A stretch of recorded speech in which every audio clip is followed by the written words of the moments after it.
ዛሬ ስለተገኛችሁ እናመሰግናለን። ስለ መጽሐፍ ስለ ውይይቱ አንዳንድ ነገር እንበልና ቀጥሎ ከይሄን ከጨረስኩ በኋላ ገምጋሚውን ጋብዛለሁ ማለት ነው። የህንጸት መጽሐፍ ክበብ ዛሬ ለውይይት የሚያቀርበው መጽሐፍ የስተት ትምህርት በመጽሐፍ ቅዱስ ብርሃን ሲፈተሽ የዲስፔንሴሽናሊዝም የስተት አስተምሮ እንቅስቃሴ በኢትዮጵያ የተሰኘው በኢትዮጵያ ወንጌላዊት ቤተክርስቲያን መካነ ኢየሱስ ወንጌል ተልእኮና ቴዎሎጂ መምሪያ የከፍተኛ ትምህርት ተቋም አገልግሎት ዋና ክፍል የተዘጋጀው መጽሐፍ ነው። በዛሬው ዕለት ውይይቱን ለመታደም ስለተገኛችሁ ህንጸት ያመሰግናል። ወደ ዕለቱ መርሃ ግብር ከመሄዳችን በፊት ለህንጸት የመጽሐፍ ክበብ ምንነት ባጭሩ እናገራለሁ። ያው ይሄን የምናደርገው በየጊዜው ህንጸት የመጽሐፍ ክበብ የተቋቋመበትን ዓላማና የሚሰራውን ስራ ያው ለማስገንዘብ በሚል ነው። ህንጸት የመጽሐፍ ክበብ ህንጸት ክርስቲያናዊ ማህበር ከሚሰጣቸው አገልግሎቶች መካከል አንዱ ነው። የህንጸት የመጽሐፍ ክበብ ጠቅላይ ዓላማ በክርስቲያን ማህበረሰቡ ዘንድ የንባብና የውይይት ባህል እንዲዳብርና ብርቱ ጸሐፊያን እንዲጎለብቱ ማድረግ ነው። ዝርዝር ዓላማዎቹ ደግሞ አንደኛ የንባብ ባህል እንዲዳብር የበኩሉን ድርሻ መወጣት፣ ሁለተኛ ክርስቲያን ጸሐፊያን እንዲበራከቱ ማበረታታት፣ ሶስተኛ የሚታተሙ መጽሐፍት ደረጃቸውን የጠበቁ እንዲሆኑ ሂሳዊ ምልከታዎችን በማቅረብ ማገዝ፣ አራተኛ ደግሞ በክርስቲያን ማህበረሰቡ መካከል የውይይት ባህልን ማዳበር። ያው እዚህ የምናደርገው ውይይት ነው፣ ስለዚህ ያው የውይይት ባህልም ይዳብራል ማለት ነው። ህንጸት የመጽሐፍ ክበብ ለውይይት የሚያቀርባቸው መጽሐፍት ስለ መለኮታዊ ጉዳዮች ብቻ የሚነሱባቸውና ተወያዮቹም የስነ መለኮት ተማሪዎችና ምሩቃን ብቻ የሚሳተፉባቸው አለመሆኑ በዚህ አጋጣሚ መጥቀስ ወዳለሁ። እንደ አጋጣሚ የዛሬው መጽሐፍ የስነ መለኮት መጽሐፍ ነው፣ ግን እሱ ብቻ እንደሱ አይነት መጽሐፍ ብቻ አይደለም እንገመግመው። የማህበሩ አባላትም ሆኑ የመጽሐፍ ክበቡ በተለያዩ የሙያ ዘርፎች ላይ የተሰማሩ ወገኖች የሚሳተፉበት እንደሆነ ግንዛቤ እንዲወሰድልን እንሻለን።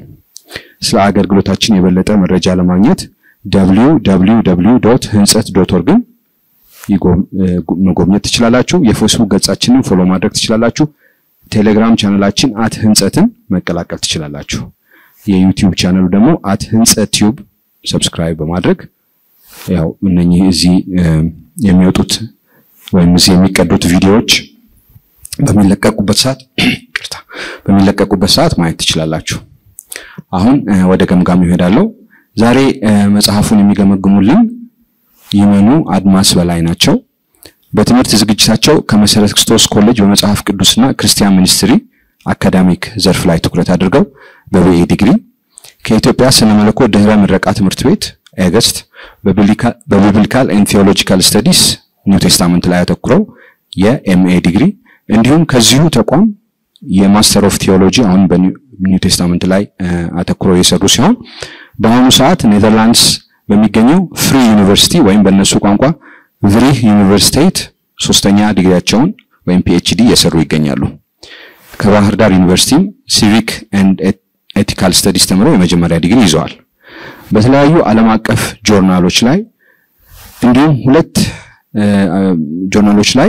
እንዲሁም ሁለት መጽሐፍ ውስጥ 7 ጽሁፎችና ምዕራፎች ጽፈው ታትሞላቸዋል።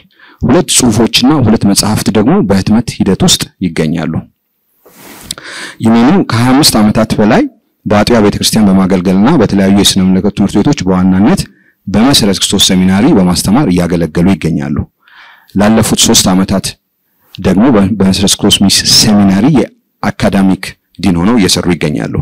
የኢትዮጵያ ወንጌላውያን አብያተ ክርስቲያንን በማስተማር በስብከትና በምክር ላለፉት ብዙ ዓመታትም እያገለገሉ ይገኛሉ። አሁን እሳቸውን እጠራለሁኝ ወደዚህ እባካችሁ።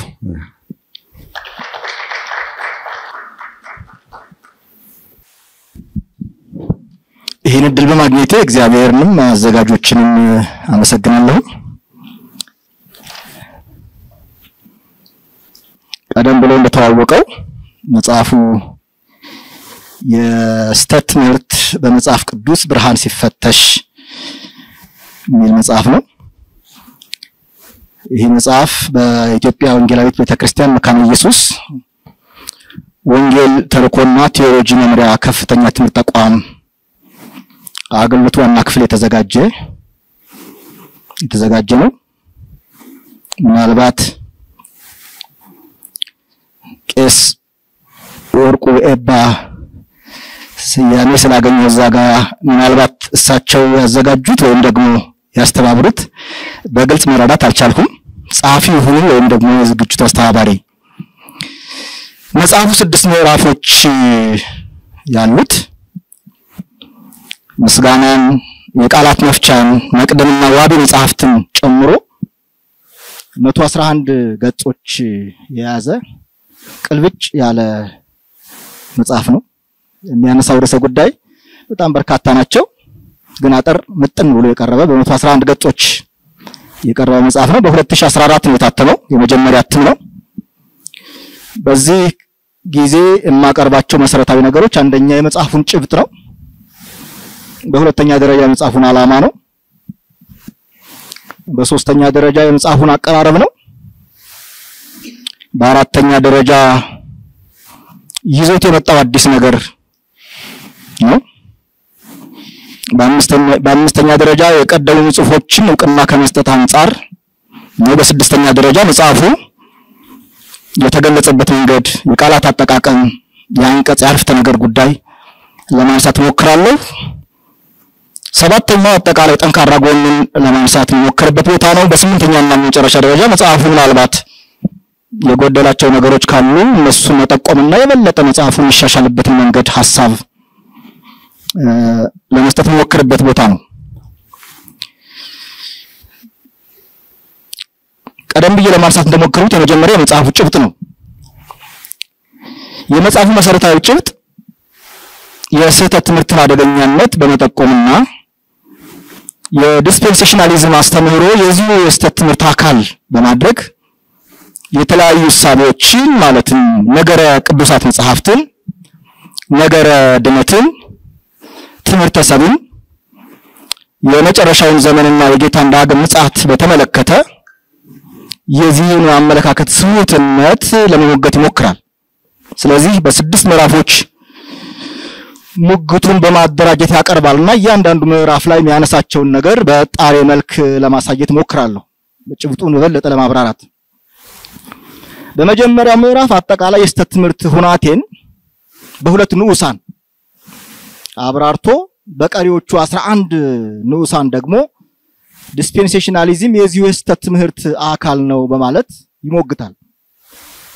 ዲስፔንሴሽናሊዝም የስህተት ትምህርት ነው፣ ከኮቨናንት ነገረ መለኮት የተለየ ነው፣ ስሁትነቱም የሚገለጥባቸው የነገረ መለኮት ጽንሰ ሐሳቦች ከዘመን ክፍፍል አንፃር ህዝቦችን በተመለከተ አህዛብ አይሁድ ሚል ከፍሎ ስለሚያይ፣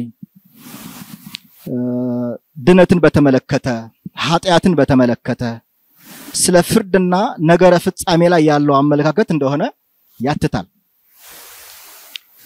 በሁለተኛው ምዕራፍ ቀደም ብሎ ይዞት የተነሳውን የዲስፔንሴሽናሊዝም እና ሌሎች የኑፋቄ ትምህርቶች የጋራ ጠባይ ለማስረገጥ በብሉይ ኪዳን ላይ ያለውን እይታ በማንሳት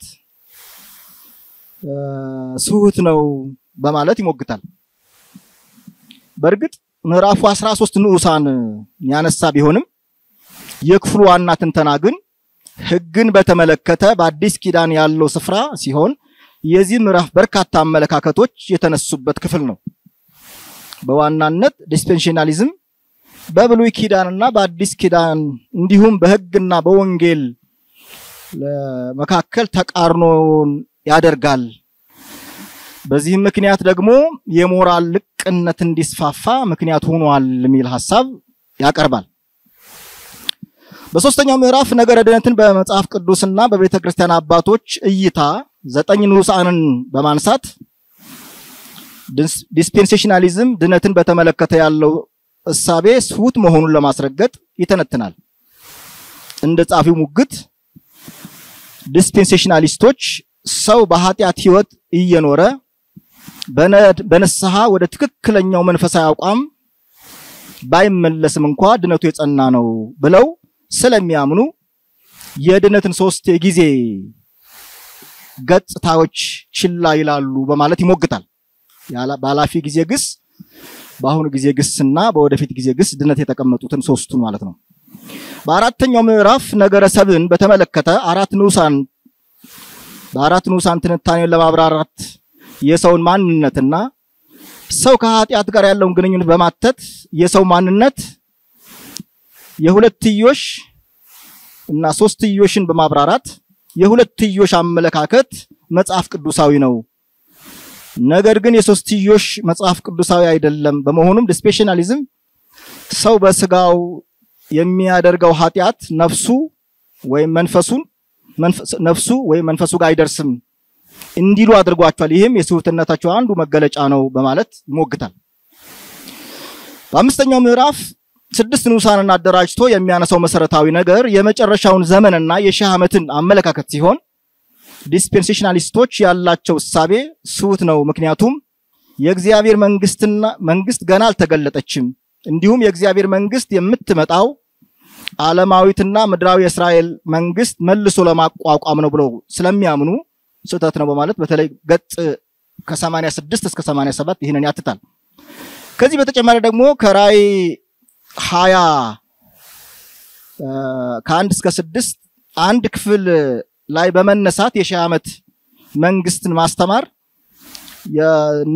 የዚህ አመለካከት እሳቤ ነው በማለት ይሞግታል የስድስተኛውና የመጨረሻው ምዕራፍ ትኩረት ደግሞ የጌታን ዳግመኛ ማምጣት በተመለከተ 7 ንዑሳንን በማንሳት በዋናነት ዲስፔንሴሽናሊስቶች የጌታ መጻት ሁለት ጊዜ እንደሆነ ንጥቀትንም በተመለከተ እሳቤ ስላላቸው የጌታ መጣት አንድ የመሆኑን ንጥቀትም ደግሞ የዲስፔንሴሽናሊዝም አይነተኛ ስውት መገለጫ ነው በማለት ይሞግታል ሁለተኛ ደረጃ ማነሳው የጽሁፉ ዓላማ ነው የጽሁፉ ዓላማ ግልጽ ነው ይሄውም በዩኒቨርሲቲ አካባቢ ያሉ ተማሪዎችን ማዕከል ባደረገ መልኩ የዲስፔንሴሽናሊዝምን የስተት አስተምህሮ በመመርመር ስነ መለኮታዊ ግድፎቶችን በማሳየት ተማሪዎችም ሆኑ ሌሎች የቤተክርስቲያን አገልጋዮች በእውነተኛ የመጽሐፍ ቅዱስ አስተምህሮ ራሳቸውንና የእግዚአብሔርን መንጋ እንዲጠብቁ ያለመ መሆኑን ይጠብቃል ከዚህ የተነሳ ከቤተክርስቲያኒቱ አንፃር ቤተክርስቲያኑን ከስተት ትምህርት ለመጠበቅ በተለይም ደግሞ የዩኒቨርሲቲ ተማሪዎችን ከመከላከል አንፃር ከመጠበቅ አንፃር ዓላማ ተደርጎ የተጻፈ ጽሁፍ ነው የጽሁፉ የሚያነሳቸው አጠቃላይ አቀራረቦች ምናልባት ጽሁፉ የሚሰራበትን ወይም የሚያጠናበትን የማጥኛ ዘዴም ይሁን የጥናት ማዕቀፈ መላምት ቲዮሬቲካል ፍሬምወርክ በግልጽ ማግኘት አልቻልኩም አያስቀምጥም የግድ ማስቀመጥ ላይ ተጠበቅበት ይችላል የመጽሐፍ ቅዱስ ክፍሎች የሚፈቱበት አሊያም ደግሞ የተለያዩ መረጃዎች የሚሰበሰቡበትና የሚተነተኑበትን መንገድ የሚጠቁም ነገርም ብዙ አላገኘሁም ነገር ግን ከጽሁፉ ዳራ እንደምንመለከተው ዲዳክቲቭ የሆነ አፕሮች ከጥቅል ወደ ዝርዝር የሆነ አቀራረብን የሚከተል ይመስላል ይህም ከድምዳሜ የሚነሳ እንጂ ኢንዳክቲቭ ወይም ደግሞ ከዝርዝር ወደ ጥቅል ብዙ መረጃዎችን በማሰባሰብ በመተንተን ከዛ በኋላ ወደ ድምዳሜ የመድረስ አቀራረብ ሳይሆን ከድምዳሜ ተነስቶ የድምዳሜውን የሚዘረዝር ነው የሚመስለው ለዚህ ነው ገጽ 16 ላይ ገና መነሻው ዲስፔንሴሽናሊዝም አፍራሽና አደገኛ የሆነ የስተት ትምህርት ነው ብሎ ይነሳል ከዛ በኋላ ይህንን ድምዳሜውን ይህንን መነሻ ሐሳብ በማብራራት በመተንተን ነው መጽሐፉን የሚቋጨው እዚሁ ለምሳሌ መነሻው ላይ የጆን ስቲፈንሰን ጽሁፍ ተጠቅሷል እሱም የዚህ የመነሻ ሐሳብ ድጋፍ እንዲሆን ነው የቀረበው ማለት ነው በአራተኛ ደረጃ ማነሳው ከዚህ በፊት የተጻፉ ጽሁፎች አንፃር ይዞት የመጣ አዲስ ነገር ምንድነው የተለያዩ መጽሐፍት በአገረኛ ቋንቋ ተጽፈዋል ነገር ግን የተጻፉበት ርዕስ ጉዳይም በተጻፈበት ርዕሰ ጉዳይ ላይ አዲስ መሆኑ ብቻ ሳይሆን በወቅቱ ለቤተክርስቲያኒቱ ወቅታዊ መፍትሄ ለማምጣት በግልጽና በተለየ ዓላማ በመጻፉ የተለየ ያደርገዋል በግልጽ እንዳስቀመጠው መጽሐፉ ቤተክርስቲያኒቱን እየተገዳደረ ያለ አስተሳሰብ አመለካከት በመኖሩ ያን አመለካከት ያን አስተሳሰብ ለመጋፈጥ በተለየ ሁኔታ በሌላ ቦታ ያልተጻፈ ግን በተለየ ሁኔታ የተጻፈ መጽሐፍ ነው። በኔ እይታ እና በኔ መልከታ በዚህ አይነት ስያሜ በዚህ አይነት አቀራረብ ይህን ርዕሰ ጉዳይ በማንሳት የተጻፈ መጽሐፍ አላገኘውም። ስለዚህ አዲስ ነገር ነው ይዞ የመጣው ከኔ እይታ አንፃር። እኔም ራሴ ለመጀመሪያ ጊዜ ነው ያነበብኩት። በእርግጥ ርዕሱን ገና ሳይ በጣም ኢምፕረስ አድርጎኛል። በኢምፕሬሽን ነው ያነበብኩት።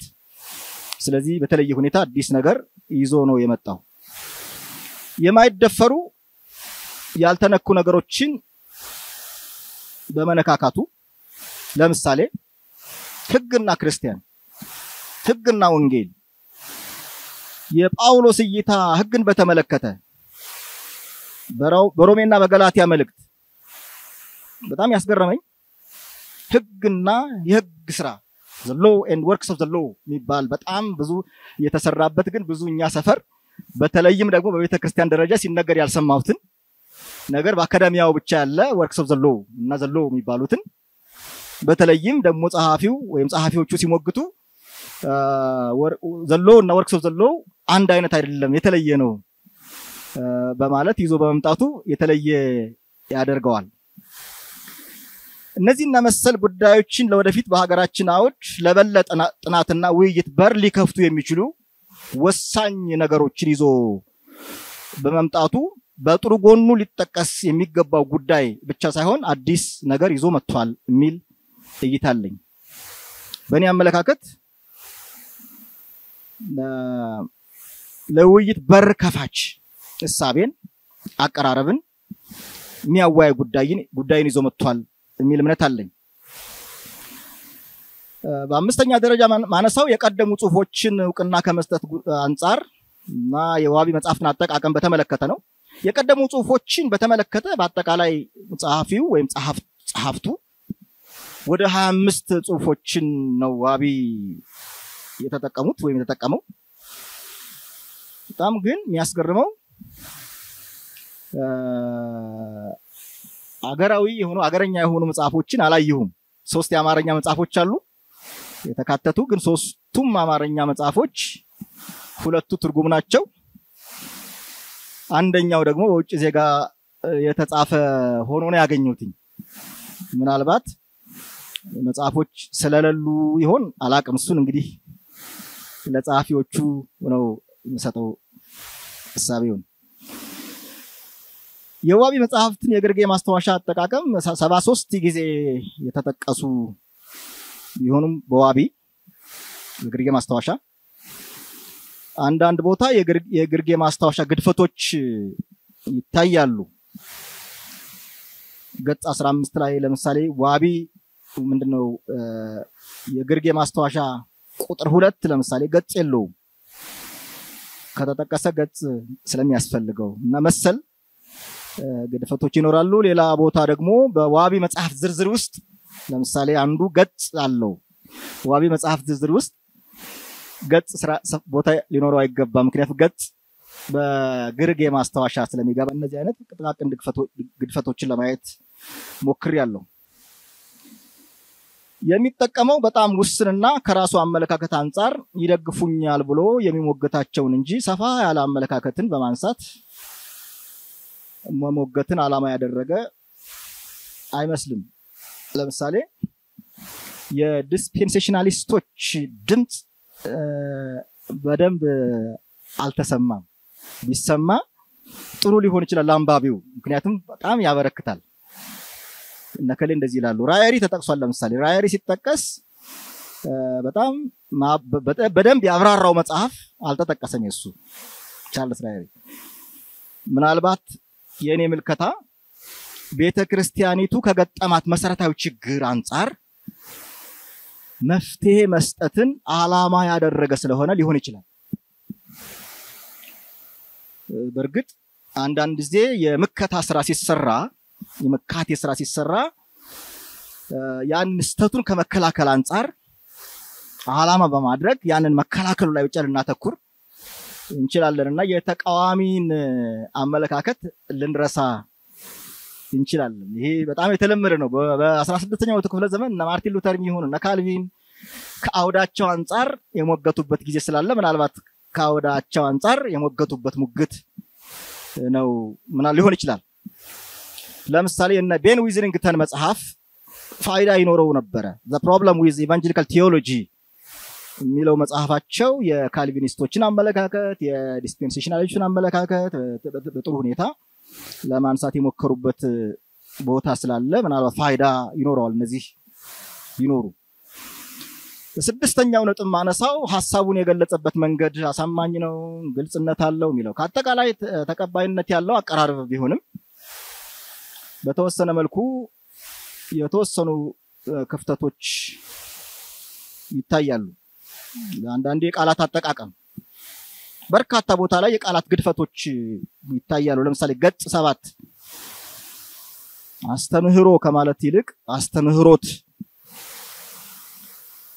እንዲሁም ደግሞ ነገረ ፍጻሜ ወይም ስነ ፍጻሜ ከማለት ይልቅ ስነ ፍጻሜ እንዲሁም ኮቨናንት ከማለት ይልቅ ኮናንት የሚሉ ገጽ 16 ላይ መሰል እነዚህ ለምሳሌ ያነሳዋቸው ናቸው። እነዚህ መሰል የሆኑ የቃላት ገድፈቶችን ማየት ይቻላል። ምናልባት እነዚህ ወደፊት ሲታተም በተሻለ ሁኔታ ሊቀርቡ ይችላሉ። ሌላው የአረፍተ ነገርና የአንቀጽ አወቃቀርን በተመለከተ ነው። አንቀጽ ሲከፈል አንዳንድ ጊዜ ከአንድ አረፍተ ነገር መሃል ላይ የተከፈለበት ጊዜ አለ። ይሄ ማለት አንደኛው የአረፍተ ነገሩ ግማሽ አካል በላይኛው አንቀጽ ነው፣ የአረፍተ ነገሩ ግማሽ አካል ደግሞ በሁለተኛው አንቀጽ ላይ ነው። ለምሳሌ ገጽ 18 ገጽ 24 ገጽ 41 ሙሉ በሙሉ የለም። እኔ ከኔትም ሌላ ቦታ እንዳለ አላቅም። መሰል የሆኑ ነገሮችን እናያለን። የሐሳብ ፍሰትና አጠቃላይ አወቃቀርን ስንመለከት የተለያዩ ነገሮች ይነሳሉ። ነገር ግን በጥልቀት ሳይተነተኑ ወደሚቀጥለው የመሄድ ሁኔታዎች አሉ። ስለ ሕግና ወንጌል ሕግና ክርስቲያን መሰል ጉዳዮች እንደሚገባ ባልተብራሩበት ሁኔታ ወደሚቀጥለው ሐሳብ የመሄድ ጉዳይ አለ። የቅደም ተከተል ጉዳዩንም በገጽ 6 ላይ ለምሳሌ 1:6 የዲስፔንሴሽናሊዝም የቃሉ ትርጉም ይላል። በጣም ብዙ ነገር ካወራ በኋላ ስለዚህ የሚወራ ከሆነ ቀድሞ ቢወራ ቢተረጎም ዴፊኒሽን ብዙ ጊዜ ዲፋይን የሚደረገው ነገሩ ከማስተዋወቅ ጋር የተያያዘ ስለሆነ በጣም የተሻለ ይሆን ነበር። አንዳንድ ምዕራፎች ደግሞ ድግግሞሽ ይታይባቸዋል። ሰባተኛው ነጥብ ጋር ልምጣ።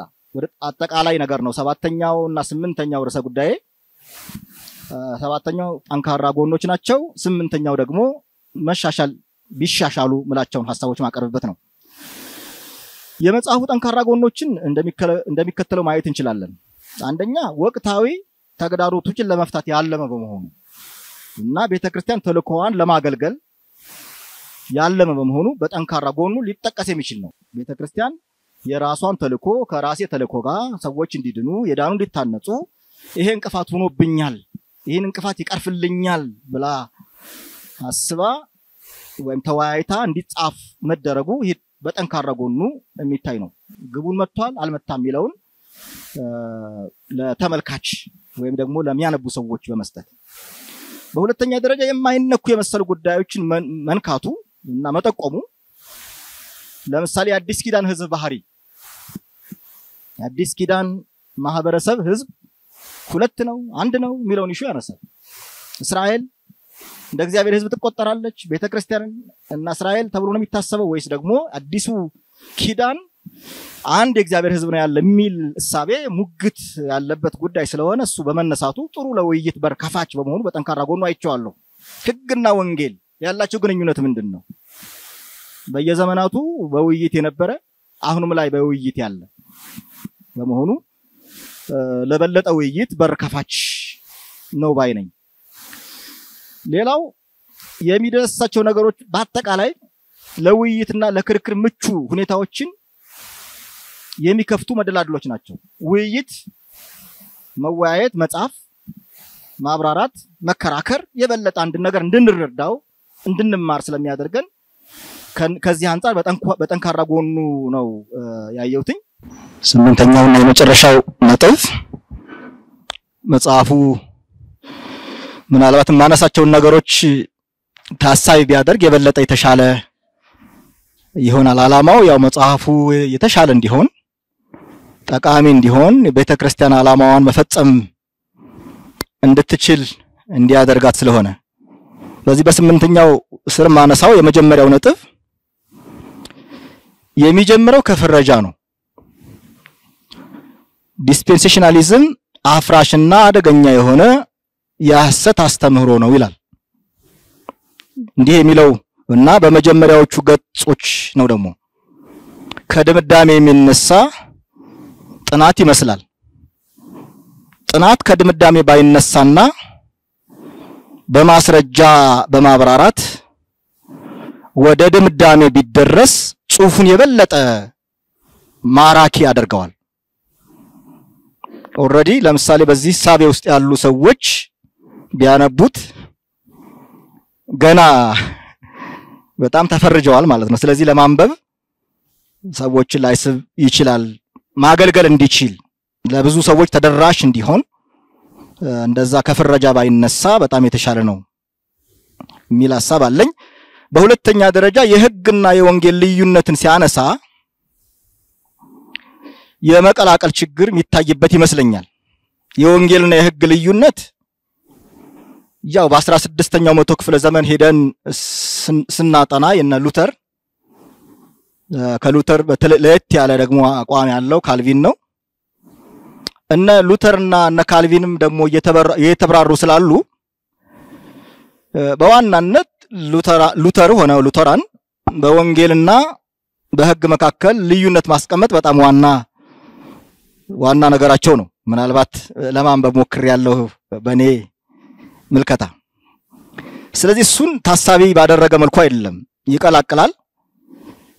እንዲያውም ይሄ የሕግና የወንጌል መለየት ጉዳይ የዲስፔንሴሽናሎች አመለካከት ነው ብሎ ሙሉ በሙሉ ለዲስፔንሴሽናሊስቱ ነው አመለካከቱን የሚሰጠው እና እነሱን ተሸካሚ ያደርጋቸዋልና ይህ በግልጽ ቢቀመጥና ቢብራራ የተሻለ ያደርገዋል። ሉተር እንዴት ነበር የሚረዳው ሕግን በተመለከተ? ሉተር እንዴት ነበር የሚረዳው አዲስ ኪዳንና ብሉይ ኪዳንን በተመለከተ? ስለዚህ እሱ በጣም ቢብራራ በጣም ጥሩ ነው። በሶስተኛ ደረጃ የሕግንና የወንጌልን ግንኙነት ለማጥናት ሮሜንና ገላትያን ሲጠቀም እይታዎችን ቀላቅሎ የሚጠቀም ይመስላል። እይታ ስላችሁ ፐርስፔክቲቭስ በጣም በአዲስ ኪዳን ጥናት መስክ በጣም ኒው ፐርስፔክቲቭ፣ ኦልድ ፐርስፔክቲቭ፣ ራዲካል ፐርስፔክቲቭ የሚባል ስላለ እነዚህን እይታዎች ጸሐፍቱ ወይም ጸሐፊው ቀላቅሎ ነው የሚጠቀመው። ለምሳሌ የሉተራን እና የካልቪኒያን አመለካከት የቀደመው አመለካከት የሚባለው የኦልድ አታይ ነው የሚባለው። የዲሱ አመለካከት ደግሞ አለ እና ጄምስ ዳን እና ኤንቲ ራይት እና ኤፒሳንደርስ። ለምሳሌ ጄምስ ዳንንም ይጠቀማል ጸሐፊው። እና ጄምስ ዳን የአዲሱ አመለካከት እይታ ባለቤቶች ናቸው። ሌላም አመለካከት አለ ራዲካል የሚባል እንደነ ጆን ጋገር፣ ማርክ ናኖስ፣ ፓውላ ፍሪንክስተንና መሰሎች። ስለዚህ እነዚህ ምናልባት ታሳቢ ባላደረገ መልኩ የሕግንና የወንጌልን ግንኙነት ለመተንተን ስለሚሞክር የሕግና የወንጌልን ግንኙነት በተመለከተ የነገረ መለኮት ሰዎች እንዴት ያዩታል የሚለውን ነገር አምቶ በደንብ መብራራት ቢችል የበለጠ ሰዎችን ያሳምናል። ምክንያቱም እነዚህ ጽሑፎች በአንድም በሌላም መልኩ በሰው እጅ ያሉ በተለያየ መልኩ ሰዎች የተነካኩ ናቸው። ስለዚህ የጠራ ነገር የቤተክርስቲያኑን አቋም ሆነ የጻፊዎችን አቋም ግልጽ ለማድረግ እነዚህን ዲማርኬት አድርጎ ማስቀመጡ የጽሑፉን የበለጠ ጥሩ እንዲሆን ያደርገዋል። ሌላው በአራተኛ ደረጃ ይህ ኑፋቄ ነው ከሚለው አስተምህሮ በነገረ ፍታቴ የሚለይ እንደሆነ ጸሐፊዎቹን የሚለዩ እንደሆነ ቢነግሩንም የትኛውን የነገር አፈታት መንገድ እንደሚጠቀሙ ግን አልነገሩንም፣ አላገኘሁም። የራሴ እንትን ሊሆን ይችላል ምናልባት ለማጥናት ሞክሬያለሁ። በምንድን ነው የሚለዩት? እንዴት ነው የሚፈቱት? ጥናቱ የተጠቀመው የማጥኛ ዘዴ ምንድነው? ለምሳሌ የመጽሐፍ ቅዱስ ክፍሎችን ለመፍታት እንዲሁም ደግሞ ያ ብዙ አድሬስ ያልተደረገው የዲስፔንሴሽናሊዝም አስተምህሮ በኢትዮጵያ ስለሚል በኢትዮጵያ አስተምህሮውን እንዴት ነው የሰበሰቡት እንዴት ነው ያጠኑት የሚለው ብዙ ያልተብራራ በመሆኑ እሱ ቢኖር የበለጠ ግልጽ ያደርገዋል በግልጽ ቢቀመጥ በጣም ጥሩ ጽሁፍ ያደርገዋል በአምስተኛ ደረጃ ይህ ጽሁፍ ራሱ የነገር አፈታት ጉዳይ ላይ ቸላ ያለ ይመስላል ለምሳሌ ገጽ 32 ላይ ዘፍጥረት 3:15 የመሲሁን መምጣት የሚናገር ትንቢት ወንጌል ነው ይላል እንደዛ ነው ወይ የሚናገረው ዘፍጥረት 3:15 የሚለውን ለአንባቢ ጥያቄ ሊያነሳ ይችላል በምን አይነት አፈታት ነው ሌሎችም ጥቅሶች ርቱ የነገር አፈታት የሚያስፈልጋቸው ይመስሉኛል በብሉይ ኪዳን የወንጌልን ጽንሰ ሐሳብ ለማስረዳት ከዘፍጥረት 3:15 ይልቅ ሌሎች ክፍሎች አሉ ለምሳሌ እንደ ኢሳይያስ 40 ከ9 እስከ 11 የምስራች የምትነግሪ ጽዮን ሆይ የሚለው ባሳር ስለሆነ በዕብራይስጥኛ ኢቫንጌሊዮን ስለሆነ በኋላ ላይ በግሪክ ቃል በጣም የተሻለ የሚገልጥ ወንጌልን በብሉይ ኪዳን አለ ለማለት በጣም ጠቃሚ የመጽሐፍ ቅዱስ ክፍሎች ስላሉ እነሱን መጠቀሙ የበለጠ ጥሩ ያደርጋዋል በስድስተኛ ደረጃ ብዙ ማስረጃ አልባ ሙግቶችን ለማቅረብ የሞከረባቸው ቦታዎች አሉ ሙግት ማስረጃ ሲኖረው በጣም ጥሩ ነው የሚሆነው የሳቱ ናቸው ለማለት ትክክል አይደለም ለማለት ምንድነው ማስረጃው አንድ ነፃ የሆነ አንባቢ ሙግቱን ነው የሚያየው ጽሁፉን ነው የሚያየው ስለዚህ ስህተት ናቸው ለማለት ማስረጃ ቢቀርብ ጥሩ ነው ለምሳሌ ገጽ 38 ህግ በክርስቶስ ትምህርት የሐዋርያው ጳውሎስ ህግ በሐዋርያው ጳውሎስ ትምህርት 39 ከገጽ 39 እስከ 49 ህግና ድነት ገጽ 50 አንዳንዶቹ ጥቅስ ናቸው የተቀመጡባቸው የበለጠ ቢብራራ በማስረጃ ያንን ክፍል ያኛው አካል እንዴት እንደሚረዳው ታይቶ እንደዚህ ነው ምንረዳው እንደዚህ ነው ምንተረጉመው ተብሎ ቢቀመጥ የተሻለ የተዋበ ያደርገዋል አማኝ በእምነቱ ጸንቶ ባይቆም ምን ይሆናል ይላል በገጽ 77 ላይ ምንም እንደሚሆን ግን የተብራራ ነገር የለውም ጥያቄውን ተከትዬ መልሱን ለማግኘት ሞክሬያለሁ አላገኘሁም የበለጠ ቢብራራ ግልጽ ቢሆን በጣም ጥሩ ነው እንዲሁም ሰው በአንድ ጊዜ ጻድቅና ኃጢያተኛ ይሆናል የሚለው ጥያቄ በገጽ 83 ላይ የሉተርና ሐሳብ ደግፎ ለመከራከር የተሞገተበት ነው በበቂ ሁኔታ ያልተብራራ ነው በበቂ ሁኔታ ቢብራራ በጣም ጥሩ ይሆናል ስለዚህ ያለ በቂ ማስረጃ ፈጣን ድምዳሜዎችን የተሰጠባቸው ቦታዎች አሉ ሌላም ቦታ ዲስፔንሴሽናሊዝም መጽሐፍ ቅዱስ ላይ ያለው የተዛባ እይታ ይላል ገጽ 23 ግን ምንድነው የተዛባ እይታው የሚለው በጣም በግልጽ የተብራራ አይደለም አንድ ጊዜ የዳነ ሰው ሊጣፋ አይችልም የሚለው ትምህርታቸው የዲስፔንሴሽናሊዝም አመለካከት ነው ይላል ገጽ 24 ላይ ሃይፐር ካልቪኒዝም ምንድነው የሚያምነው አንዳንዴ በጣም ይቀላቀልብኛል ካልቪኒዝምን የሚሞግት ይመስላል ሃይፐር ካልቪኒዝምን የሚሞግት ይመስላል ደግሞ ዲስፔንሴሽናሊዝም ይላል ስለዚህ በጣም የጠራ ነገር ለአንባቢ የጠራ ነገር ቢኖር ጥሩ ነው አሁን ይሄ ገጽ 24 ላይ ያለው የካልቪናውያን ወይም ደግሞ የሃይፐር ካልቪናውያን አመለካከት ይመስለኛል ሌላው ቤተክርስቲያኗ የቤተክርስቲያን ዶክትሪን በጣም እየተገናዘበ ቢጻፍ በግልጽ ተቀምጦ ቤተክርስቲያን ይሄን ነው የምታምነው ተብሎ ቢቀመጥ ለኔ አይነት አንባቢ ወይም ደግሞ የቤተክርስቲያን ዶክትሪን ለማያቅ አንባቢ የቤተክርስቲያን ዶክትሪን ቢኖርና ከዚህ አንፃር ይሄንን ነው የምናምነው ይሄኛው ሐሳቤ ግን በዚህ ምክንያት ስተት ነው ተብሎ ቢቀርብ በጣም የተሻለ ይሆን ነበር በተደራጀ መልኩ መረጃዎችን በማሰባሰብና ምንጮችን በተለይም የዲስፔንሴሽናሊዝም ስተት አስተምህሮ በኢትዮጵያ ስለሚል አገራዊ የሆኑ መረጃዎችን ወይ ምንጮችን በመጠቀም ማሳደግ ቢቻል ጠቃሚ ይሆናል የሚል እምነት አለኝ አመሰግናለሁ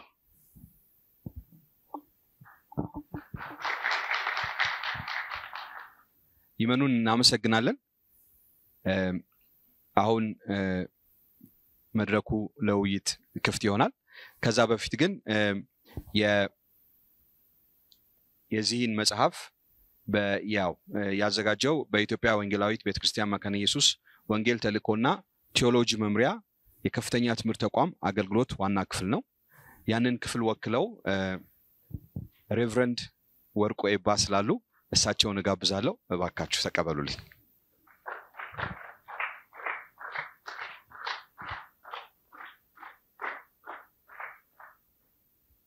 በመነጠቅ ያምናሉ፣ በሐሰተኛው ክርስቶስ ያምናሉ፣ ፕሪሚሊያኒስት ናቸው። በገጽ ማንበብ ይችላሉ። ሙሉ ወንጌል ነው። በጣም እየገፋችሁ ያላችሁት የሆነ ሰው ስም እንዲጠራ አንጠራም። ገምጋሚው አንዳንዶች ሐሳቦችን ስታነሳቸው በእርግጥ ይሄ መጽሐፍ መሆን አለበት ብለህ በሚያምን ልብ ሳይሆን በሚያመነታ ልብ ነው ብድግ አድርጎ ለማንበብ ያን ያህል የሚጋብዝ ሆኖ አላገኘሁትም። ይሄ መሰረታዊ ችግር በአብያተ ክርስቲያናት ደረጃ ውይይት ተደርጎበታል።